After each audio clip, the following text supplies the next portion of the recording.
बिस्मिल्लाहिर्रहमानिर्रहीम अस्सलामु अलैकुम रहमतुल्लाह। जस्टिस मंसूर अली शाह एक बार फिर से मैदान में आए हैं और उन्होंने ना सिर्फ जो मौजूदा इस वक्त चीफ जस्टिस हैं जस्टिस याहिया अफरीदी, जो कि 26वीं आइनी तरमीम की पैदावार है। अब 26वीं आइनी तरमीम के बारे में कौन नहीं जानता कि ये एक गैर आइनी और गैर कानूनी किस्म की तरमीम है, बल्कि ये आइन के ऊपर एक हमला है जो इस हुकूमत ने किया था सिर्फ इस मकसद के लिए कि अदलिया को कंट्रोल कर सकें और वहाँ पर अपने मर्जी के जजेस और बेंचेस वगैरह बना सकें ताकि इनकी सहूलतकारी की जा सके। वो जो सहूलतकारी की मौजें लगी हुई थी,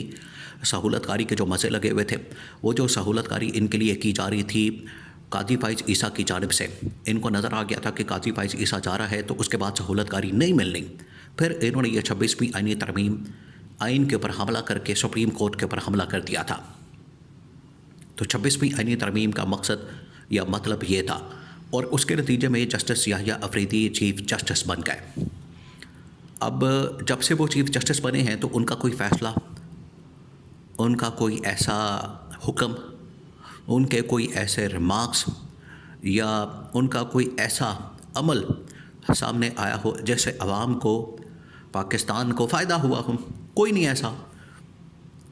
तो इससे साफ ज़ाहिर होता है कि वो सिर्फ़ एक ऐसे चीफ जस्टिस बन गए हैं एक रबर स्टैम्प के तौर पर या डमी के तौर पर या सिर्फ एक दिखावे के तौर पर के बैठे हैं। अदरवाइज़ उनके पास कोई पावर इख्तियार नहीं है। जिस तरह से वैसे पावर और इख्तियारात के मामले में लगता है कि गवर्नमेंट और चीफ जस्टिस याहिया अफरीदी एक पेज पर आ गए हैं। जैसे ना गवर्नमेंट के पास इस वक्त कोई पावर है ना इख्तियार है, बिल्कुल उसी तरीके से बे इख्तियार किस्म का, पावरलेस किस्म का चीफ जस्टिस बन गया है। वरना चीफ जस्टिस की जो ताकत होती है, पावर होती है, वो तो नज़र आती है। और पिछले तकरीबन कुछ 4-5 बल्कि 15 से 20 सालों के अंदर जो चीफ जस्टिस ने आके अपना रोब और अपना जो हुक्म जिस तरह से उन्होंने साबित किया है कि चीफ जस्टिस के पास पावर क्या होती है, तो आप पिछले 4-5 चीफ जस्टिस उठा के देख लें, जिसमें जस्टिस इफ्तिखार मोहम्मद चौधरी या साकिब निसार या आसिफ सईद खोसा, उसके बाद उमर अता बंदियाल और काजी फ़ाइज़ ईसा तो खैर छोड़ दें, आप उनका नाम ही ना लें। लेकिन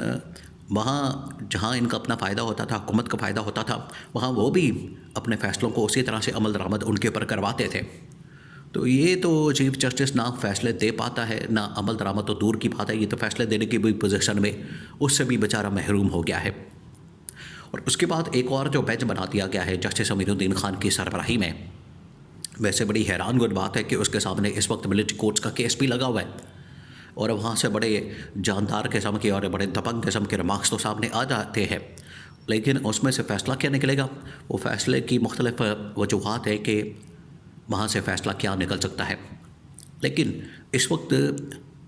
जो जस्टिस मंसूर अली शाह ने एक बार फिर से चीफ जस्टिस याहिया अफरीदी और जस्टिस अमीरुद्दीन खान को जिस तरीके से रगड़ा है,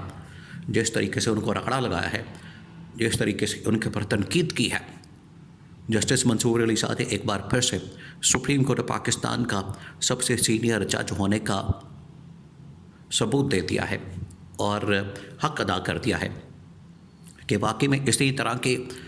जजेस होने चाहिए जिनके ऊपर किसी किस्म का प्रेशर ना हो, उनके ऊपर किसी किस्म का दबाव ना हो। अब मंसूर अली शाह ने कहा क्या, उन्होंने ये कहा कि 26वीं आइनी तरमीम को पास हुए तकरीबन कोई इस टाइम 3-4 महीने हो गए हैं, 3-4 महीने हो गए हैं और चीफ जस्टिस याहिया अफरीदी ने ज़हमत ही नहीं की, ज़हमत गवारा ही नहीं की कि वो उन मुकदमात को टेकअप कर लें या उन दरख्वास्तों को टेकअप कर लें जिसमें 26वीं आइनी तरमीम को चैलेंज किया गया है। तो जिन दरख्वास्तों में 26वीं आइनी तरमीम को चैलेंज किया गया उनको टेकअप करें और उनके ऊपर समाअत करें। इसी तरह से ये जो जस्टिस अमीरुद्दीन खान है, जस्टिस अमीरुद्दीन खान भी मामला तो उसी तरह से चला रहे हैं, बेंच लगे हुए हैं, समाअतें हो रही हैं, केसेस चल रहे हैं जो थोड़े बहुत आ जाते हैं यहाँ पर। हालांकि अब तो समझ ही नहीं आ रही कि सुप्रीम कोर्ट के अंदर चल क्या रहा है। सुप्रीम कोर्ट भी बिल्कुल वैसे ही बन गई है जिस तरह से लाहौर के अंदर कोई छोटी सी सेशन अदालत है या किसी भी डिस्ट्रिक्ट के अंदर कोई सेशन डिस्ट्रिक्ट कोर्ट होती है, बिल्कुल उसी तरीके से सुप्रीम कोर्ट पाकिस्तान बन गई, जो पाकिस्तान का सबसे बड़ा इदारा है इंसाफ का, अदल का, निज़ाम इंसाफ का, लेकिन उसकी हालत ये होगी कि डिस्ट्रिक्ट कोर्ट से ज़्यादा उसके पास इख्तियारात और पावर नहीं है। तो मंसूर अली शाह ने, और मंसूर अली शाह देखें मंसूर अली शाह क्या करते हैं। यहाँ पर एक प्रॉब्लम ये भी है। प्रॉब्लम क्या? प्रॉब्लम ये होती है कि इसको कहा जाता है कि ये तो इमरान खान का जज है, ये तो इमरान खान का हिमायती है, ये तो इमरान खान का सपोर्टर है, ये तो इमरान खान के हक़ की बात करता है, इमरान खान की हिमायत करता है।